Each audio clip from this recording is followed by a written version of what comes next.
کہ ایک عابد تھا بنی اسرائیل کا، اس نے دعا مانگی کہ یا اللہ میں نے اتنے سال آپ کی عبادت کی، اب آپ مجھے یہ بتا دیجئے کہ جنت میں مجھے کون سی بیوی ملے گی۔ تو اسے خواب میں بتا دیا گیا کہ فلاں جگہ جاؤ تو بکریوں کو چرانے والی ایک عورت ہے، وہ تمہاری جنت میں بیوی ہوگی۔ چنانچہ وہ بندہ گیا تو اس کو اس جگہ پر ایک عورت مل گئی۔ اس نے اس کو کہا کہ میں چاہتا ہوں کہ میں 2-3 دن تمہارے قریب رہوں تاکہ مجھے تمہاری عبادت کا پتہ چلے کہ تم کیسی کرتی ہو۔ اس نے کہا ٹھیک ہے۔ چنانچہ یہ وہاں رہا۔ اس نے دیکھا کہ نہ وہ دن میں روزہ رکھتی تھی اور نہ وہ رات کو لمبی تہجد پڑھتی تھی، جبکہ یہ بندہ صائم الدہر تھا اور قائم اللیل تھا، ساری رات عبادت کرتا تھا، سارا دن روزہ رکھتا تھا۔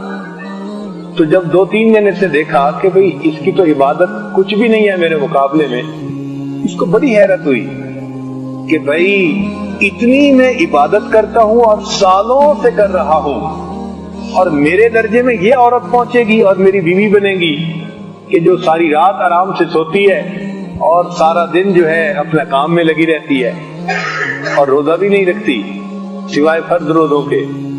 تو اس نے پھر اس سے تیسرے دن پوچھ لیا کہ تیرا کون سا عمل ہے جو اللہ کو پسند آیا، جس کی وجہ سے اللہ نے تیرے رتبے جنت میں بلند کروا دیے۔ اس عورت نے کہا کہ میں زیادہ عبادت نہیں کرتی، ایک عام زندگی گزارتی ہوں، بس اتنی بات ہے کہ میں اپنے اللہ سے اس سے راضی ہوں، اس نے جو میری تقدیر بنا دی میں اپنے رب سے راضی ہوں۔ تو اس نے کہا کہ ہاں تیرا یہ عمل ہے جس کی وجہ سے اللہ نے جنت میں تیرے درجوں کو بلند کر دیا۔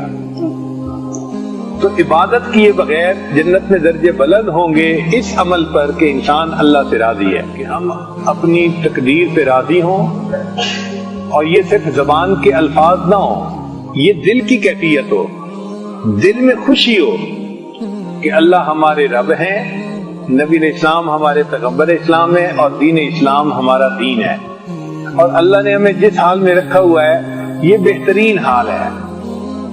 جو لکھ دیا ہم اپنے مالک پہ راضی ہیں، ہم اپنے محبوب پہ راضی ہیں۔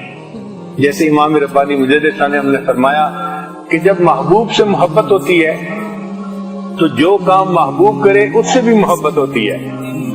تو اللہ نے ہماری تقدیر بنائی، ہم اس پہ بھی خوش ہیں کہ اللہ نے ہماری تقدیر جیسے بنائی۔